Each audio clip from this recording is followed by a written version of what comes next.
Hello viewers, friends, and subscribers, it's AG, and I need your help. Seriously. Resident Evil 5 has been out for 2 weeks now, and people have been saying some bad things about it. And I don't know what to do, because I really want to play that game. But the problem is this, I don't own an Xbox 360. And that's not even half the problem. I have never owned anything other than a Nintendo system. So all of a sudden, Xbox 360 has become pretty sexy to me. It's like that song, I'm tempted by the fruit of another. You know what I'm saying? And that's the problem, you guys. I'm as loyal to my game companies as I am to my women. And this is the first time I ever want to cheat. Because Xbox 360 has now come out with some sexy asset that makes it a lot sexier than Nintendo. And that's how I think about buying new game systems, guys. It's like getting a new girlfriend. You know what that's like?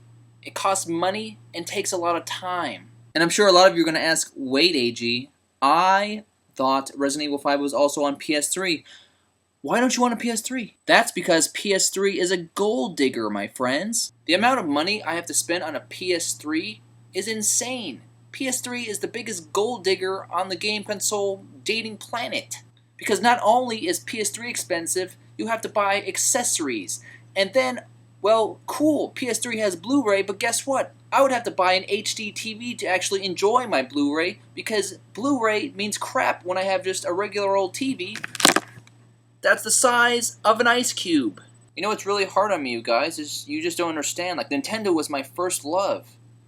And then Super Nintendo came around and just swept me off my feet. I mean, Super Nintendo was just like my Nintendo, but everything was better. Everything was so much brighter and more colorful, and I was in love. And then Nintendo 64 came around, and it was the first time I ever fell in love with a black console that had 4 vaginas for multiplayer action. And N64, I was in love with you, man. I was in love with you, N64. We spent perfect summers together playing GoldenEye 007, Perfect Dark, Super Mario 64, Ocarina of Time, Blast Corps, Jet Force Gemini. I was in love with you too. And then GameCube came around, and I fell in love with GameCube. And why did I fall in love with GameCube? Because GameCube remade Resident Evil. And re-released Resident Evil 2, Resident Evil 3, had Resident Evil 4, and made a Resident Evil 0. I can have the whole Resident Evil collection on my GameCube. Even the Dreamcast masterpiece, Code Veronica. But you know, GameCube, overall, you let me down. And then Nintendo did something awesome and just dressed you back up in different clothing, gave you a controller that you can, move you around with, and now you're sexy again and everybody wants you. But that Xbox 360 is still looking pretty sexy, and this is where you, the viewer, comes in. Is it worth buying an Xbox 360 just for Resident Evil 5?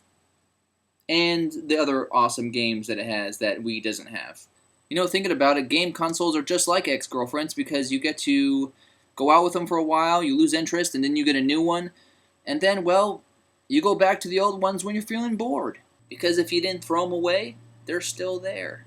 0, 1, 2, 3, 4, and 5 only on Xbox 360 and PS3. Is it worth it? Is it worth cheating on Nintendo for Resident Evil 5? You notice I have the Resident Evil 2 on N64 because I never owned a PlayStation.